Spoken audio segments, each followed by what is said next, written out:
Bien-aimés en Jésus-Christ, frères et sœurs dans la foi, nous remercions le Seigneur. Nous remercions le Seigneur pour cette occasion que l'accordé à chacun de nous, nous capables retrouver nous encore une fois sur cette ligne de prière pour que nous partagions les connaissances que bon Dieu bat nous pour son service. En effet, sur cette ligne de prière, nous avons gagné 3 exposés en relation à la connaissance. Nous avons dit la connaissance nécessaire et même connaissance indispensable à la vie spirituelle d'un chrétien. Nous avons une possibilité pour nous débattre un premier sujet qui était formulé de la sorte: mieux se connaître par rapport à Dieu. Deuxième exposé, c'était mieux connaître Dieu pour mieux le louer. Et troisième exposé, c'était mieux connaître Dieu pour mieux le servir. En effet, on t'a annoncé sur la ligne de TDLI que la formulation du titre que nous avons pour à l'exposé que nous avons présenté à Soya, c'est une surprise. Peut-être nous sommes capables de demander non, mais pour qui ça une surprise? C'est parce que les surprenant. En pile monde peut-être c'est pas ça yo t'a remis entendre. Mais nous pas gain le choix. Faut nous présenter l'évangile dans sa totalité. Et le sujet est formulé de la sorte: mieux connaître Dieu pour éviter l'enfer. M'a reprendre pour nous. Mieux connaître Dieu pour éviter l'enfer. En effet, 3 textes pour servir nous pour l'introduction à l'exposé de ce soir. Premier texte là, nous sommes capable de dire que il suscite une réflexion pour chaque chrétien par rapport à la situation actuelle que nous vivons.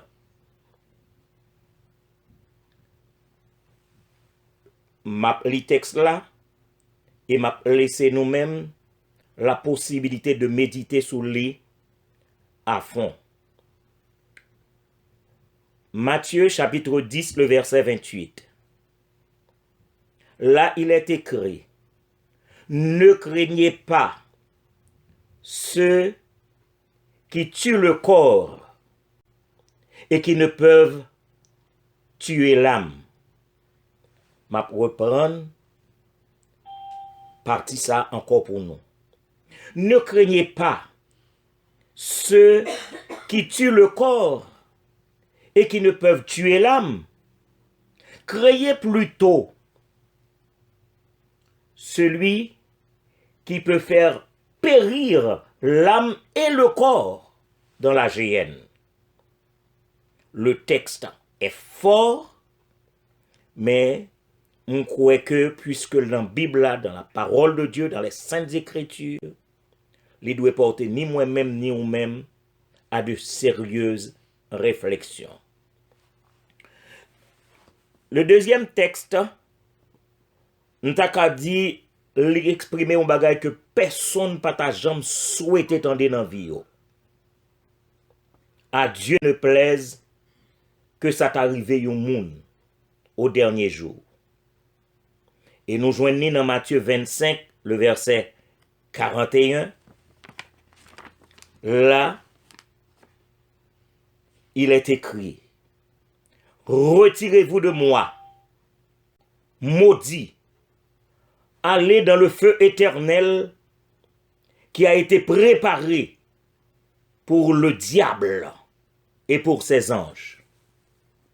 En vérité, ni moi, ni vous, n'ont pas souhaité j'entendais une parole comme ça prononcée devant nous, le nous ta capable de arriver côté nous arriver. Mais le troisième texte est une bénédiction. Je dis bien une bénédiction et me souhaiter que nous tendions. Parce que en Matthieu 25, au verset 34, là il est écrit, « Venez, vous qui êtes bénis de mon Père, prenez possession du royaume qui vous a été préparé dès la fondation du monde. » Quelle belle parole que je souhaite entendre moi-même un jour, quand je serai en face de mon Sauveur.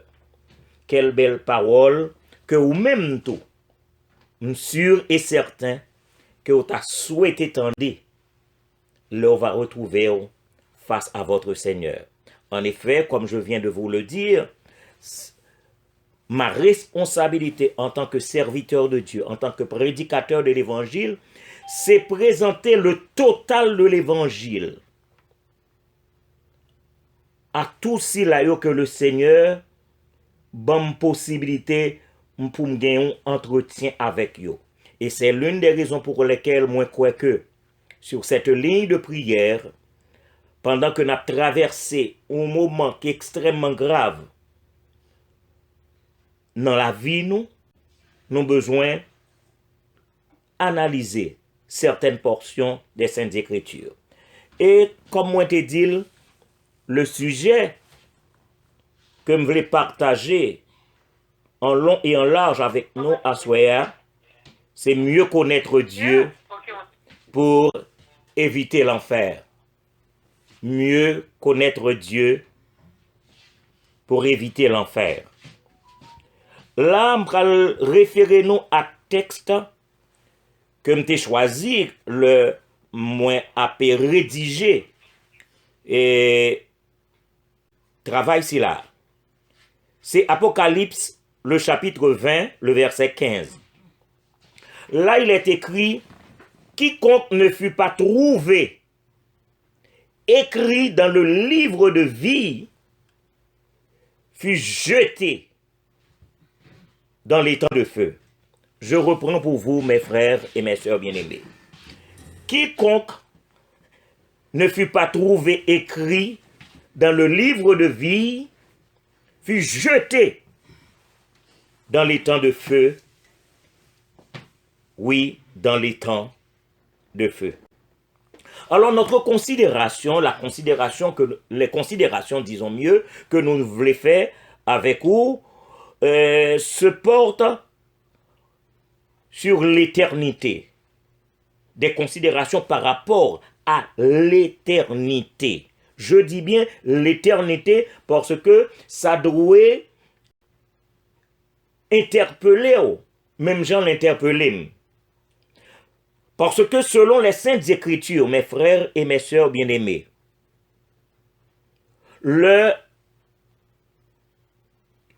temps qui nous est imparti à vivre sur cette terre, de notre date de naissance à notre date de décès, deux portes pral ouvertes devant nous.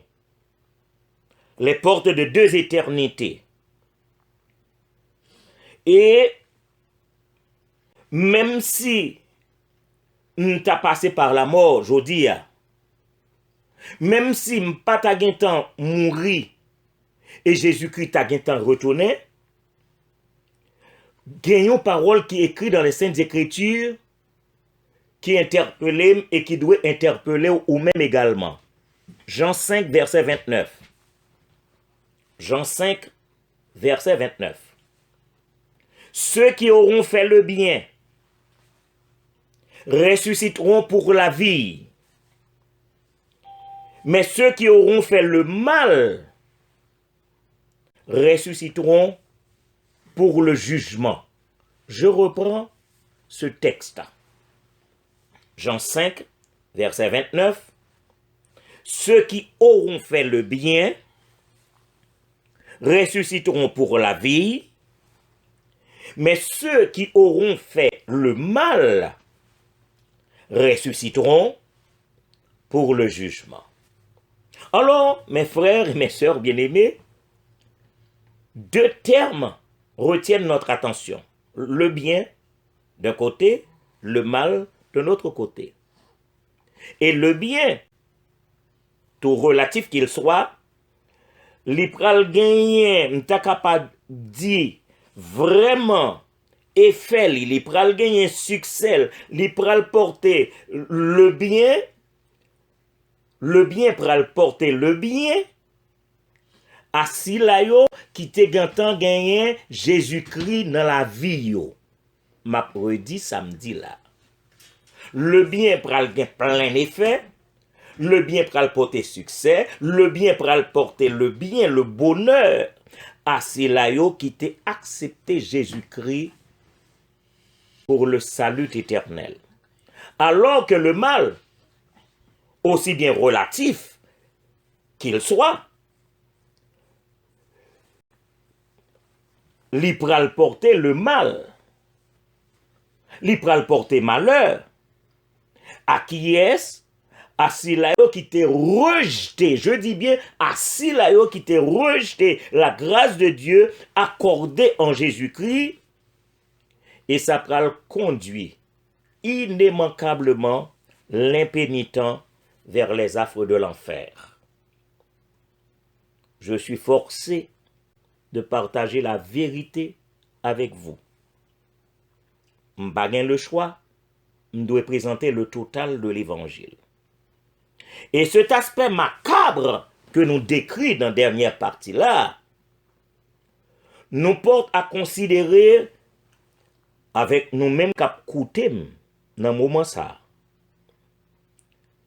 Plusieurs points. Le premier point que nous t'arrêtons débattre avec nous, c'est l'exercice de la justice de Dieu et ses corollaires. Et les m'a parlé de ses corollaires, m'a parlé de ses effets, de sa suite, de ses résultats dans l'éternité. Je reprends pour vous l'exercice de la justice de Dieu et ses corollaires dans l'éternité. M'pas connais si m'a gagné assez de temps pour aborder deuxième grand point qui c'est l'exercice de la bonté de Dieu et ses corollaires dans l'éternité. Je dis bien maintenant l'exercice de la bonté de Dieu. Regardez la différence entre l'exercice de la justice de Dieu et deuxièmement qui fait référence à l'exercice de la bonté de Dieu et ses corollaires dans l'éternité. Et troisième grand point que sûrement nous pas bien temps à soi pour nous débattre, c'est la connaissance du plan de Dieu. La connaissance du plan de Dieu pour la vie bienheureuse dans l'éternité. La connaissance de la vie bienheureuse dans l'éternité.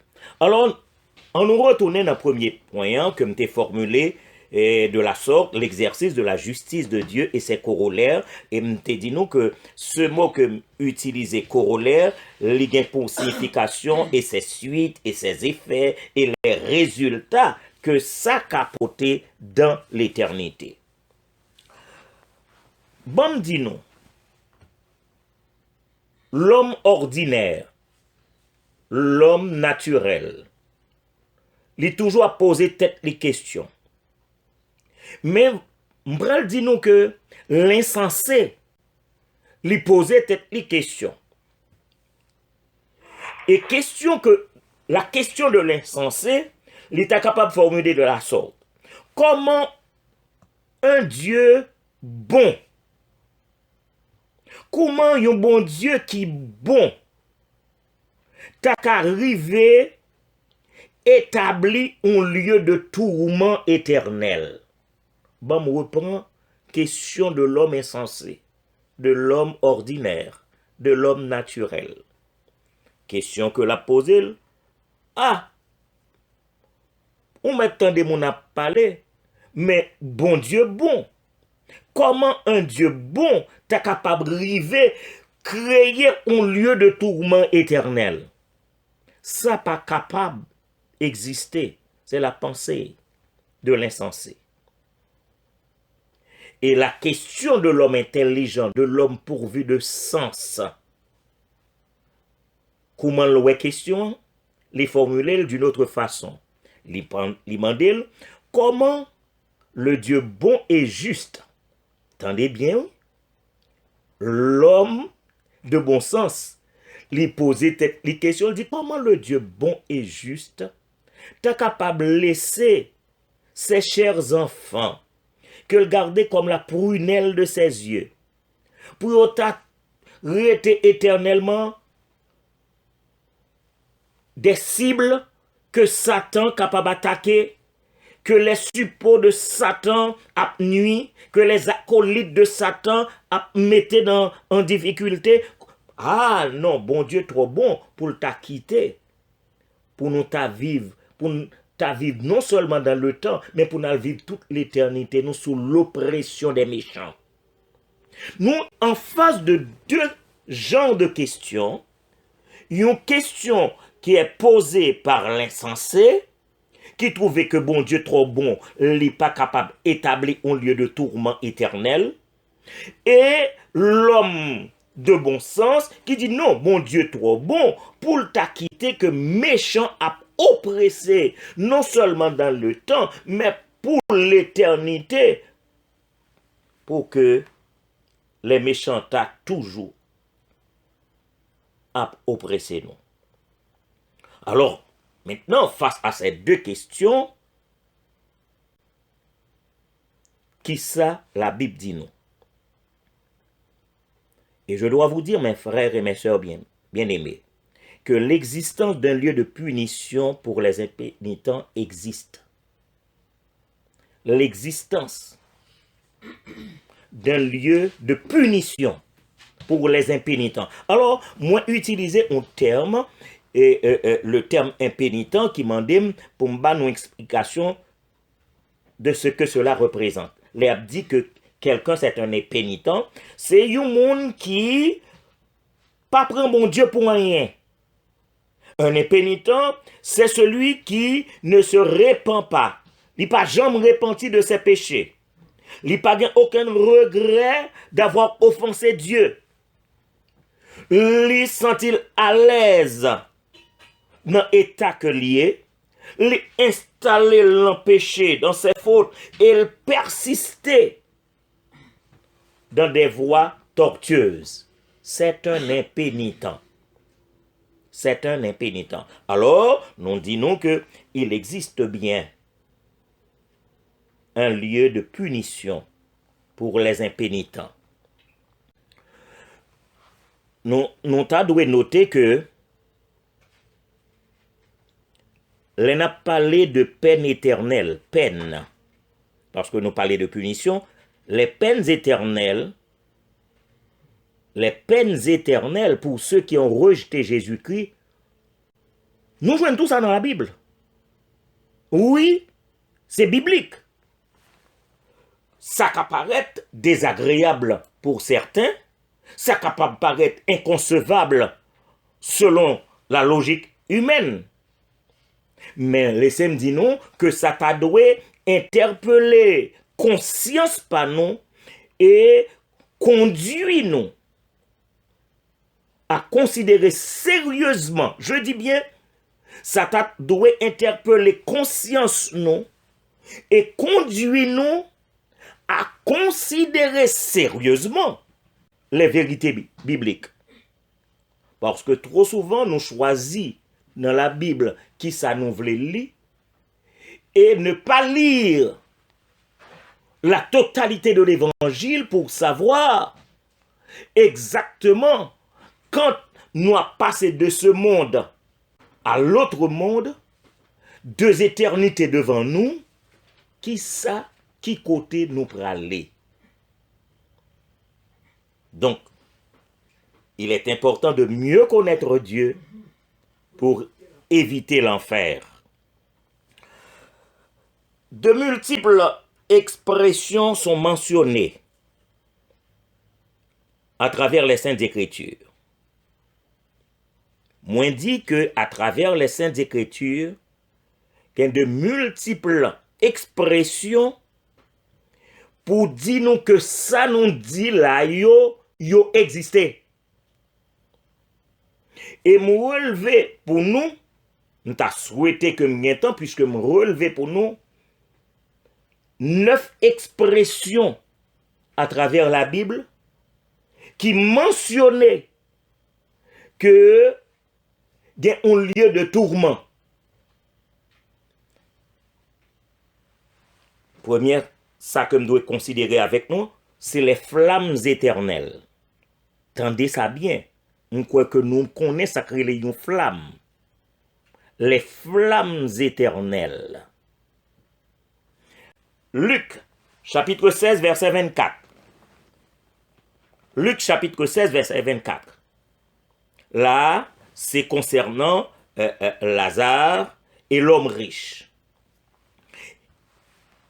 L'homme riche s'écria, « Père Abraham, aie pitié de moi, et envoie Lazare pour qu'il trempe le bout de son doigt dans l'eau et me rafraîchisse la langue, car je souffre cruellement dans cette flamme. » Dans les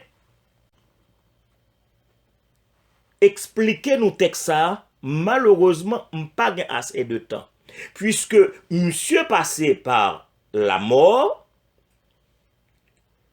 et voilà qu'il est conscient. Cela veut dire que la conscience existe après la mort. Dans la position que l'y retrouver après la mort physique, c'est dans des flammes. Et il explique très clairement, il dit car je souffre cruellement. Nous qu'à comprendre, monsieur utilisait un mot qui est extrêmement grave, cruellement dans cette flamme. Et c'est l'une des raisons pour lesquelles toujours abdi moun ou pas mourir totalement. La mort, c'est tout simplement une séparation de cette chair qui est une enveloppe d'avec l'esprit ou l'âme. Et à partir de ce moment, puisque ou pas mourir totalement, corps à l'un côté, qu'en est-il de l'autre partie, puisque l'homme est considéré dichotomique par certaines écoles de théologie, trichotomique par certaines écoles de théologie également. Donc ça, c'est pour une autre étude. Donc, nous rendons compte que les flammes existent. Deuxième texte.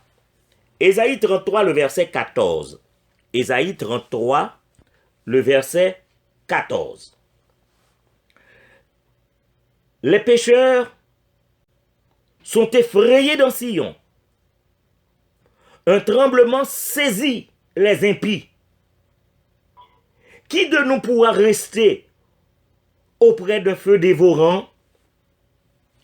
Qui de nous pourra rester auprès de flammes éternelles? Dans la Bible, oui, je dis. Verset ça. C'est dans la Bible, oui. Ésaïe 33, verset 14. La deuxième expression qui dans la Bible, c'est ça fait me dire non. Mieux connaître Dieu pour éviter l'enfer. Deuxième formulation qui est dans la Bible, qui t'a attiré attention, c'est le ver. Le ver qui ne meurt point. En effet, moins avec nous sortis en Haïti, nous consacrons les vers.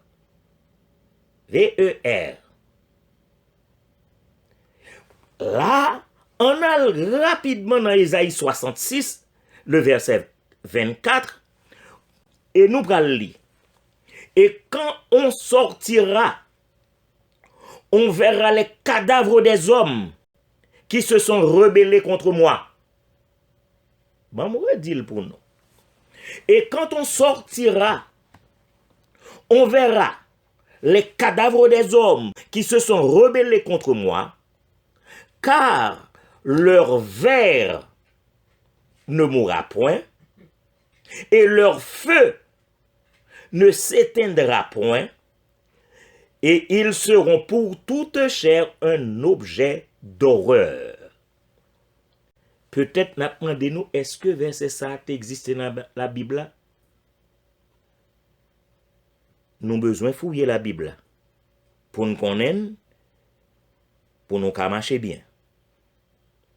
Peut-être certaines personnes diraient, bon, ceci, il s'agit du cadre temporel parce que on a fait référence à ce pronom cachotier, on sortira, on verra. Pronom cachotier? Ok, pas de problème. Marc 9, 47-48. Marc, chapitre 9, 47-48. Et si ton œil est pour toi une occasion de chute, arrache-le. Mieux vaut pour toi entrer dans le royaume de Dieu n'ayant qu'un œil, que d'avoir deux yeux et d'être jeté dans la géhenne, virgule, où leur ver, V-E-R, ne meurt point, et où le feu ne s'éteint point. Donc, maintenant, nous rendons compte que dans le texte, s'il a parlé de GN, le cadre, ce n'est pas le cadre temporel. Le feu ne s'éteint point. Et comme moi c'est dit, l'un fin qui était ça, nous passer par la mort. Deux éternités s'ouvrent devant l'homme. Soit l'éternité bienheureuse, soit l'éternité malheureuse. Alors, il faut mieux connaître Dieu pour éviter l'enfer parce que Dieu ne joue pas au dé. Bon Dieu pas jouer katak moun. Il dit tout ça pour le dire dans la Bible. Afin que gen moun qui choisit ça yo vle tande et qui rejete le reste de la Bible parce que yo pas vle tande ça yo, eh bien yo dans la Bible là.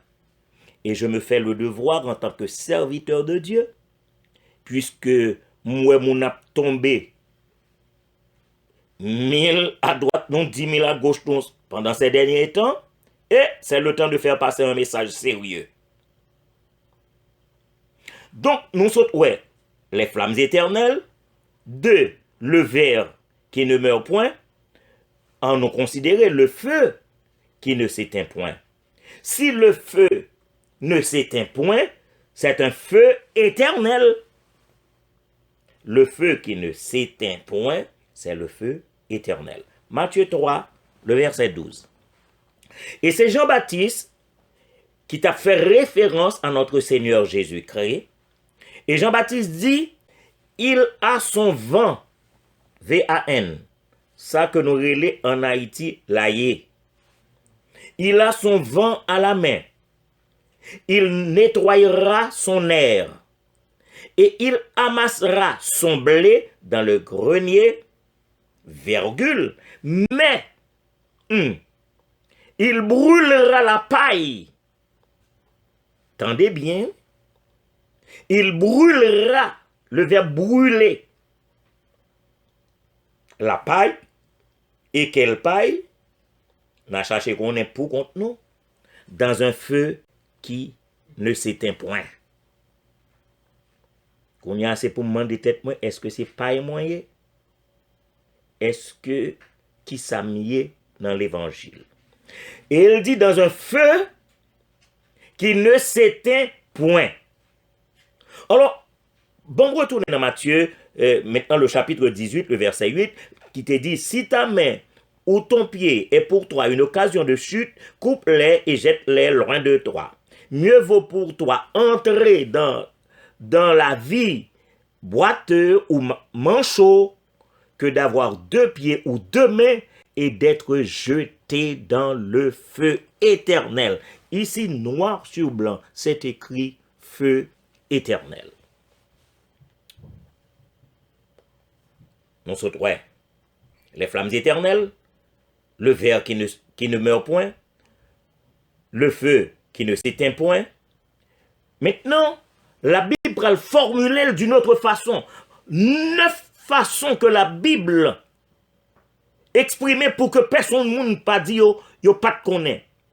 Maintenant, 4e façon que la Bible exprimait cette situation, il parlait le feu de la géhenne. Matthieu 5, 22.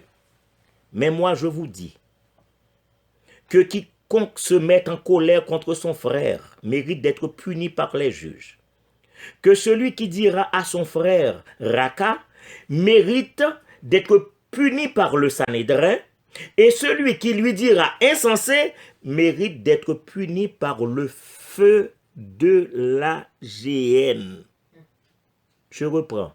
Celui qui dira à son frère insensé mérite d'être puni par le feu de la géhenne. Donc, une expression créole qui dit « babouche ou manger ». Cela veut dire l'un ces chrétiens nous besoin d'un frein dans la bouche. Matthieu 18, verset 9, même dit « Et si ton œil est pour toi une occasion de chute, arrache-le et jette-le loin de toi. Mieux vaut pour toi entrer dans la vie, n'ayant qu'un œil, que d'avoir 2 yeux et d'être jeté dans le feu de la géhenne. » Donc le feu de la géhenne est bien mentionné dans plusieurs textes des Saintes Écritures. Non pas de temps pour nous lire Matthieu 20, 22, le verset 30, Matthieu 10, le verset 28. Mais la Bible besoin mettez-nous en garde afin de mieux connaître Dieu pour éviter l'enfer, que le pral formuler d'une autre façon. Il pral parler cinquièmement de la fournaise ardente. Nous allons peser sous moi. C'est pour nous entendre. La fournaise ardente. Matthieu 13, 41, 42, 50. Le apkouravem, m'paka liyo pour nous. Matthieu 13, 41, 42 et 50. L'ipral formulé, 6e, le lieu de pleurs et de grincement de dents. Waouh! Matthieu 13, 42. Matthieu 13, verset 50. Matthieu 22, le verset 13. La Bible pral formuler d'une autre façon. 7e, le châtiment éternel. Matthieu 25, 46. La Bible pral formuler 8e d'une autre façon. Le feu et le soufre. Et là, m'oblige lire pour nous Apocalypse 14, 9 et 10.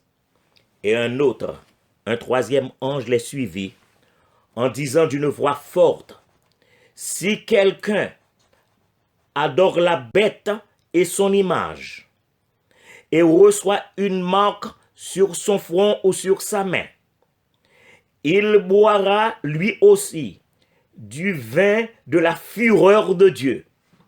Il boira lui aussi du vin de la fureur de Dieu, versé sans mélange dans la coupe de sa colère. Et il sera tourmenté dans le feu et le soufre devant les saints anges et devant l'agneau. Mes frères, mes sœurs, il y a un texte pour nous lire, oui. 9e formulation. Les temps de feu, le feu ardent. Apocalypse 19, 20. Et la bête fut prise, et avec elle le faux prophète, qui avait fait devant elle les prodiges par lesquels il avait séduit ceux qui avaient pris la marque de la bête et adoré son image. Et ils furent tous les deux jetés vivants dans l'étang ardent de feu et de soufre. Ils furent tous les deux jetés vivants dans l'étang ardent de feu et de soufre. Et en Apocalypse chapitre 20, les versets 12 à 15, on y lit, « Et je vis les morts, les grands et les petits, qui se tenaient devant le trône. Des livres furent ouverts. Des livres furent ouverts. Et un autre livre fut ouvert, celui qui est le livre de vie. Et les morts furent jugés selon leurs œuvres. Et les morts furent jugés selon leurs œuvres, d'après ce qui était écrit dans ces livres. La mer rendit les morts qui étaient en elle. La mort et le séjour des morts rendirent les morts qui étaient en eux. Et chacun fut jugé selon ses œuvres. Et la mort et le séjour des morts furent jetés dans l'étang de feu. C'est la seconde mort. L'étang de feu. Quiconque ne fut pas trouvé écrit dans le livre de vie fut jeté dans l'étang de feu. Alors, après que nous finissons toutes ces portions, nous devons éviter toute interprétation symbolique. Je dis bien éviter toute interprétation symbolique, parce que les hommes tellement aiment faire interprétation, ils n'ont pas compte qui côté pour faire interprétation littérale, qui côté pour faire interprétation symbolique. Mais si nous évitons toute interprétation symbolique de ces versets que nous venons de lire, alors ça t'a aidé nous pour ne pas sentir nous trop confortables. Oh, on nous dit un bon haïtien, trop à l'aise. Non, j'en ai vivre. En effet, le temps passe vite. Nous n'avons pas assez de temps pour entrer dans l'autre partie que nous t'avons rentrer avec nous. Nous espérons rencontrer nous très prochainement, si Dieu le permet ou le veut bien. Parce que nous prenons pour nous le classement des impénitents. Le classement, je dis bien le classement des impénitents. L'adresse aux impénitents. Le verdict pour les impénitents. La place des impénitents. Et finalement, on est présenté nous un avis aux impénitents. Un avis aux impénitents. Donc, puisque le temps nous fait défaut, n'a laissé nous pour ce soir, pendant que n'a souhaité que nous prenions au sérieux la parole de Dieu. Car je viens de vous le dire, bon Dieu, pas jouer domino à personne. La Bible est claire. C'est écrit noir sur blanc. Le fait de vouloir choisir les versets qui nous plaisent, car aveuglez-nous sur certaines vérités. Et puisque moi j'ai pour devoir de prêcher le total de l'évangile, j'ai partagé avec vous aujourd'hui, mes frères et mes sœurs bien-aimés, ces premières réflexions avec l'espoir de vous retrouver très bientôt pour continuer cet exposé. Que Dieu vous bénisse et qu'il vous garde. Amen.